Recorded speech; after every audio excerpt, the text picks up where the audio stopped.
واعبدوا الله ولا تشركوا به شيئا وبالوالدين إحسانا واعبدوا الله ولا تشركوا به بسم الله الرحمن الرحيم.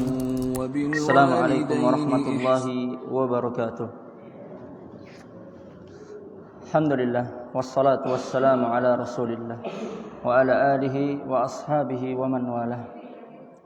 Segala puji bagi Allah Subhanahu wa taala yang dengan nikmatnya lah kita bisa berkumpul di salah satu rumah dari rumah-rumah Allah Subhanahu wa taala.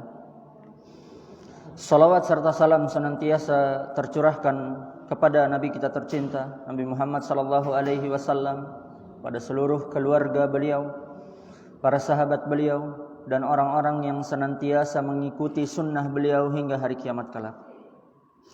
Jamaah kaum muslimin, adzani Allahu wa iyyakum. Kita kembali dipertemukan oleh Allah Subhanahu wa taala untuk menyelesaikan apa yang kita bahas pada pekan yang lalu. Pekan yang lalu kita bahas bahwasanya di antara cabang penyakit hasad yang dijelaskan oleh para ulama ada 4 yang kita diperintahkan berlindung kepada hasad ini sebanyak 19 kali dalam sehari. Kalau kita review kembali, 19 kali itu dimulai dari seseorang mengerjakan salat subuh. Kemudian setelah salat subuh berapa kali? 3 kali setelah salat subuh membaca surah Al-Ikhlas, Al-Falaq, An-Nas. Setelah salat subuh azkarus sabah, zikir pagi 3 kali. 3 kul dibaca sebanyak 3 kali, maka sudah 6 kali. Kemudian setelah salat zuhur 1 kali. Setelah salat asar 1 kali. Sudah berapa? 8. Kita main hitung-hitungan lagi biar ingat. Azkarul masa, zikir petang berapa kali? 3 kali. 8 tambah 3 11. Kemudian setelah salat maghrib 3 kali. Berarti ada 14. Setelah salat isya ada sekali, berarti 15. Sebelum tidur 3 kali, ada 18. Ditambah 1 ketika witir. Dalam witir kita disunnahkan untuk menutup salat kita dengan 3 surah ini. Maka totalnya ada 19 kali kita berlindung kepada Allah Subhanahu wa taala, wa min syarri hasidin idza hasad, dan dari keburukan orang yang dengki apabila dia dengki. Kita sudah bahas 2 modelnya, yaitu al-hasad dan al-ain. Hasad adalah seseorang menginginkan hancurnya nikmat dari orang lain, dan ini datang dari jiwa yang buruk. Sementara al-ain, seseorang mengharapkan berpindahnya nikmat dari orang lain pindah ke dia, dan ini bisa datang dari jiwa yang buruk, bisa juga datang dari jiwa yang baik. Itu 2 yang sudah kita bahas, yaitu al-hasad dan al-ain. Masih ada 2 lagi cabang dari hasad yang para ulama jelaskan. Salah satunya adalah Syekh Sa'ad Said Ahmad Abdu hafizahullah ta'ala dalam kitabnya Al-Hasad. 2 cabang yang lain itu, yang ketiga disebut an-nafas. Yahsudul insanu nafsahu. Seseorang hasad terhadap dirinya sendiri. Bagaimana bisa terjadi? Kalau hasad sama orang lain mungkin bisa kita bayangkan. Oh, dia enggak suka lihat nikmat sama orang lain. Dia enggak suka lihat orang lain punya nikmat baru. Bentuk nafas adalah seseorang hasad terhadap dirinya sendiri. Para ulama menjelaskan, salah satunya Syekh dalam kitab ini, bentuknya ada dua. Yang pertama, dia melihat nikmat yang ada pada dirinya, kemudian wayansibul fadl, kemudian dia menganggap bahwasanya dia mendapatkan nikmat itu karena keutamaan yang dia miliki. Dia tidak menyandarkan nikmat itu kepada Allah Subhanahu wa taala, akan tapi dia sandarkan nikmat itu kepada kelebihan yang dia miliki, kepada spesialisasi yang dia miliki. Contoh apa yang terjadi pada Qarun. Kita jelaskan kemarin bahwasanya salah satu penyebab kehancuran Qarun adalah akibat ain dari orang-orang yang melihat kekayaannya yang luar biasa. Kemudian orang-orang tersebut yatahassar, mereka menyedihkan kondisi mereka sendiri, kemudian memuji Qarun. Masih dalam surah Al-Qasas, Allah Subhanahu wa taala abadikan jawaban Qarun. Kenapa kamu bisa sekaya ini? Qarun menisbatkan kemuliaan itu atas kemampuan dirinya sendiri, kemudian berkata, qala innama utituhu ala ilmin indi. Saya dapat kekayaan ini karena ilmu yang saya miliki. Ini adalah salah satu cabang penyakit nafas. Dia takjub dengan nikmat Allah Subhanahu wa taala, tapi dia tidak sandarkan kepada Allah Subhanahu wa taala. Dia malah sandarkan kepada keistimewaan yang ada pada dirinya. Kenapa kamu pintar ceramah? Iya, karena saya belajar bertahun-tahun, berlatih sekian tahun. Dia tidak sandarkan kepada Allah Subhanahu wa taala. Dia sandarkan kepada apa yang menjadi miliknya. Ketika ditanya, "Kenapa harta kamu bisa sampai sebanyak ini?" Jawabannya, "Karena usaha keras dari saya." Ini adalah penyakit nafas dan bisa menimbulkan kehancuran sebagaimana apa yang menimpa Qarun. Model yang pertama, dia menyandarkan nikmat Allah Subhanahu wa taala atas keutamaan yang ada pada dirinya. Dia lupa mengembalikannya kepada Allah Subhanahu wa taala. Kemudian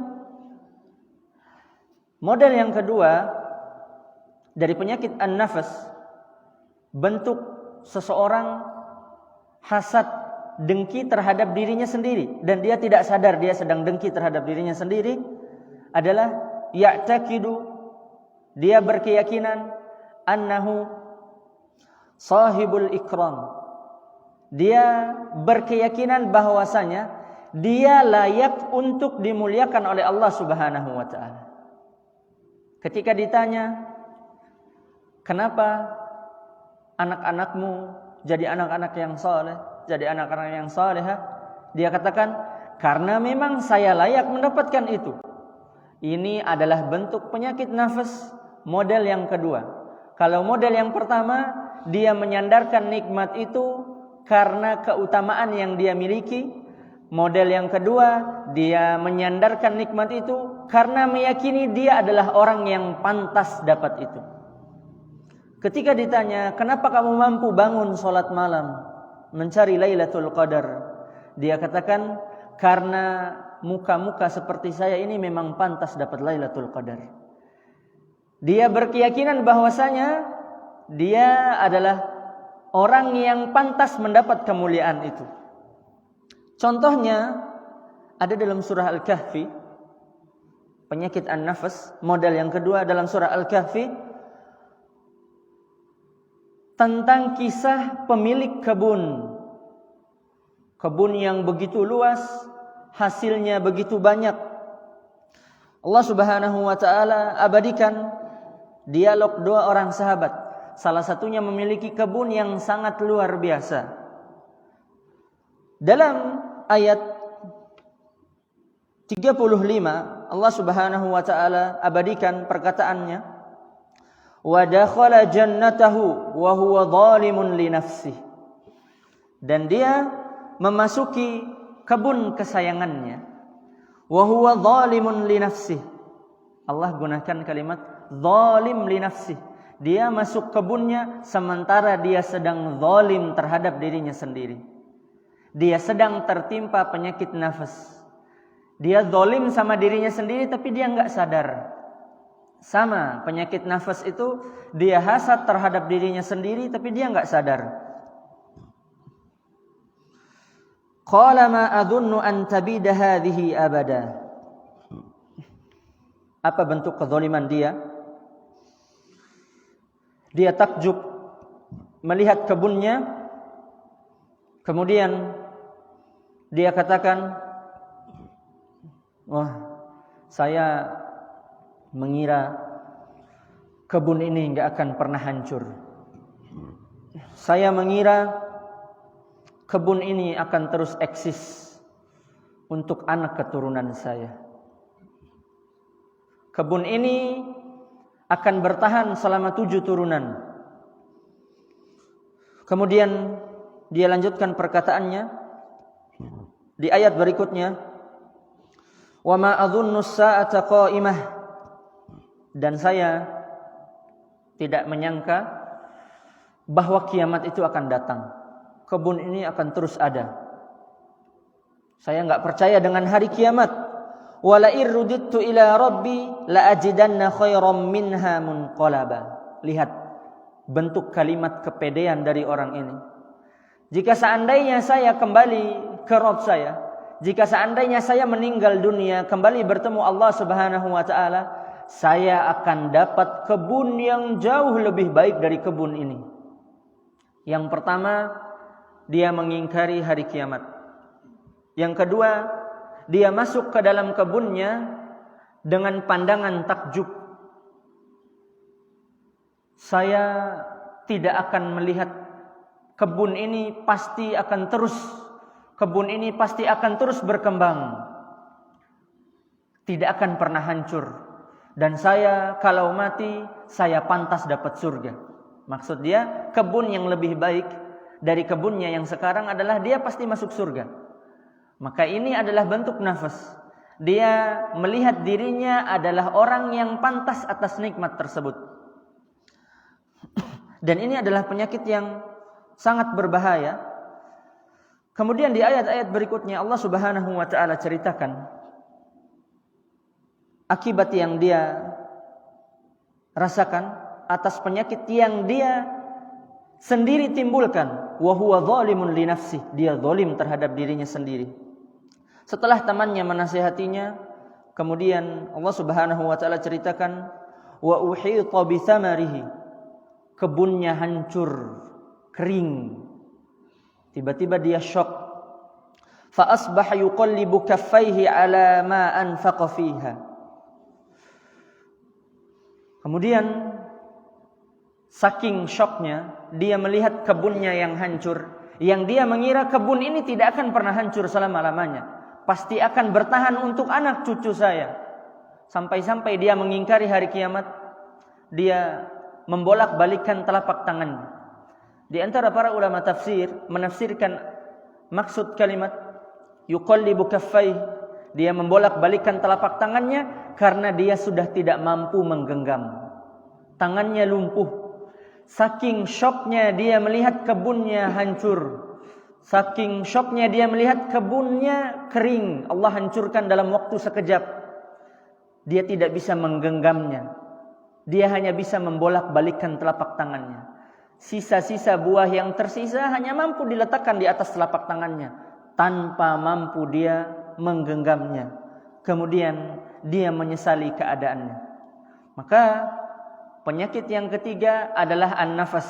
Seseorang hasad terhadap dirinya sendiri, namun sangat jarang disadari.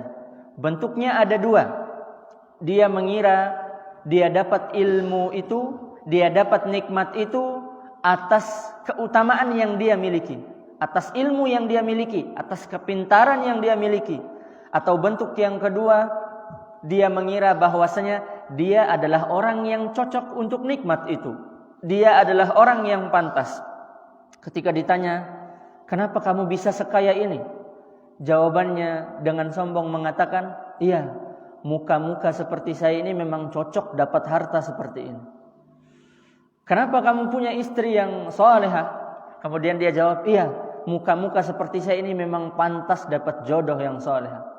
Maka ini adalah penyakit nafas yang bisa menghancurkan seseorang, adalah bentuk hasad seseorang terhadap dirinya sendiri. Penyakit yang keempat, yang terakhir, cabang dari hasad ini, yaitu apa yang disebutkan oleh Nabi SAW dengan istilah nadhrah. Apa nadhrah itu?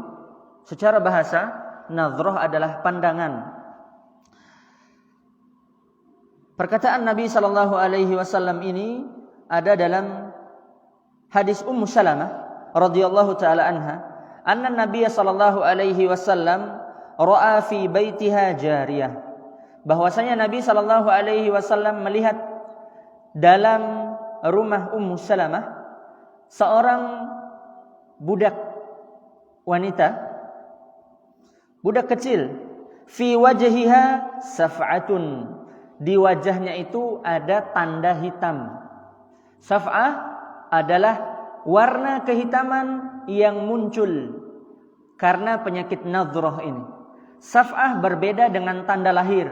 Kalau tanda lahir itu sejak lahir, sejak bayi itu dilahirkan. Adapun nadhrah, saf'ah, ini muncul tiba-tiba dan tanpa diketahui sebabnya. Misal awalnya wajahnya mulus, tiba-tiba muncul kehitaman, makin besar seperti lingkaran. Atau ada yang sebesar koin, membuat wajahnya jelek. Setelah munculnya hitam-hitam ini dia sakit-sakitan dan penyakit-penyakit aneh lain. Ini adalah saf'ah. Sebabnya apa? Faqala Rasulullah sallallahu alaihi wasallam. Nabi sallallahu alaihi wasallam perintahkan para sahabat, istarqu laha, mintakan ruqyah buat budak ini. Istarqu laha, ruqyahkan dia. Fa inna biha an-nadhrah, karena dia sedang tertimpa nadhrah. Nadhrah adalah cabang hasad. Dan kita tahu ain itu ada dua jenis. Ain dari manusia atau ain dari bangsa jin. Dan Ibnu Qayyim rahimahullahu taala menjelaskan al-ain bisa datang dari manusia, al-ain bisa datang dari bangsa jin. Maka al-ain yang ditimbulkan oleh mata-mata jahat bangsa jin, itulah yang disebut nadhrah. Dan sudah kita ketahui bersama bahwasanya bangsa jin sejak zaman dahulu kala, dimulai dari iblis, mereka sangat hasad terhadap bangsa manusia. Mereka tidak suka Allah Subhanahu wa taala muliakan bangsa manusia. Sehingga iblis ketika diperintahkan untuk sujud kepada Nabi Adam, aba wastakbar. Iblis enggan dan dia menyombongkan diri. Maka penyakit nadhrah menimbulkan efek, yaitu saf'ah, adanya bercak hitam. Dan seringnya bercak hitam ini timbul di wajah.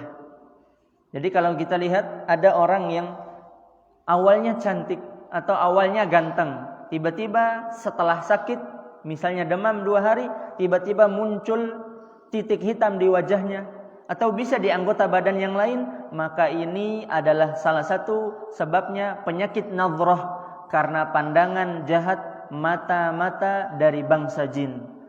Apa yang harus dijadikan solusi ketika seseorang tertimpa 4 penyakit ini? Hasad, ain, kemudian nafas, kemudian nadhrah.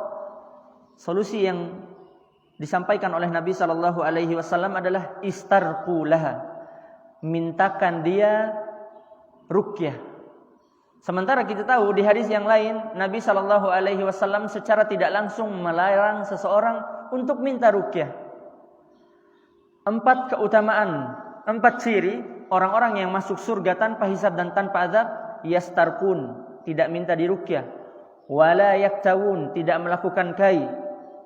wala yatatayyarun, tidak beranggapan sial, meyakini tahayul, wa ala rabbihim yatawakkalun, bertawakal kepada Allah Subhanahu wa taala. Maka penyakit yang 4 ini keluar dari larangan Nabi sallallahu alaihi wasallam. Karena seseorang ketika terkena ain, terkena hasad, terkena nafas atau terkena nadhrah, maka dia sedang dalam kondisi darurat. Keboleh dalam hal ini dia meminta untuk diruqyah. Karena memang penyakit ain ini adalah penyakit yang sangat berbahaya, sebagaimana yang disabdakan oleh Nabi sallallahu alaihi wasallam bahwasanya salah satu sebab utama kematian umat beliau adalah karena penyakit ain. Wallahu taala alam, ini yang bisa kita sampaikan. Kemudian melalui kesempatan ini kami mengucapkan terima kasih yang sebesar-besarnya atas sambutan yang luar biasa dari DKM Masjid Al-Ijtihad, imam masjid, seluruh jamaah dan masyarakat setempat. Mudah-mudahan silaturahim ini bisa terus terjalin sampai Allah Subhanahu wa taala mengembalikan kita, dan mudah-mudahan Allah Subhanahu wa taala kembali kumpulkan kita pada tempat yang mulia di surganya, amin ya rabbal alamin. Mudah-mudahan kita semua adalah orang-orang yang mampu mendapatkan malam Lailatul Qadar, malam yang penuh kemuliaan dari Allah Subhanahu wa taala. Aqulu qouli hadza wa astaghfirullah li wa lakum. Wassalamualaikum warahmatullahi wabarakatuh. Kalau ada tanya jawab terkait wa'budullaha wa la tusyriku bihi syai'an wa bil walidaini ihsana. wa'budullaha wa la tusyriku